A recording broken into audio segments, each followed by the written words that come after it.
रायगडमध्ये बंदुकीचा धाक दाखवून मारण्याची धमकी देण्यात आलेली आहे। रायगडमधील कर्जतच्या साळुख या गावातील हा प्रकार समोर आलेला आहे। शोएब बुबरे असं धमकी देणाऱ्या आरोपीचं नाव आहे।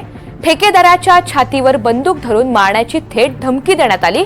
साळुख गावातील एका टॉवरच्या बांधकामावरून हा संपूर्ण प्रकार घडलेला आहे। बांधकामावरील ठेकेदार त्याच्याकडे शोएबनं खंडणी मागितलेली होती आणि त्यासाठी तो भेटायला गेला असता त्यानं ठेकेदाराच्या छातीवर बंदूक ठेवून मारण्याची धमकी दिली।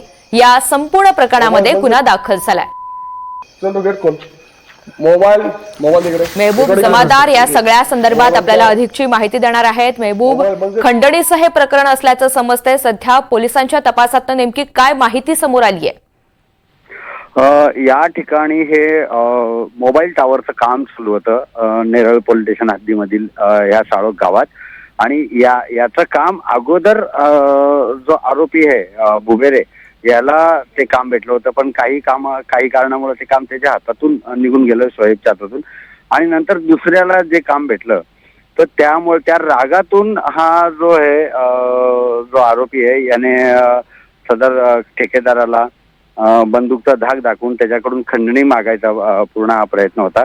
वारंवार याच्या अगोदरही एकदा हा प्रयत्न झाला होता, तेव्हा मात्र कुठलाही सकारात्मक जो प्रतिसाद त्या आरोपीला भेटला नाही। आणि म्हणून नंतर आरोपीने स्वतःकडची जी बंदूक होती ही बंदूक आणि रॉड घेऊन त्या ठिकाणी टावरचं काम चालू होतं त्या ठिकाणी गेला व त्या ठेकेदाराकडनं हे फक्त माझं काम तुला भेटलंय, तुला खंडणी दिल्याशिवाय या ठिकाणी काम करता येणार नाही, तर असा धमकावत त्याला हा बंदूक दाखवून त्याच्याकडून खंडणी उकळण्याचा प्रयत्नात असताना ही व्हिडिओ व्हायरल झालेली।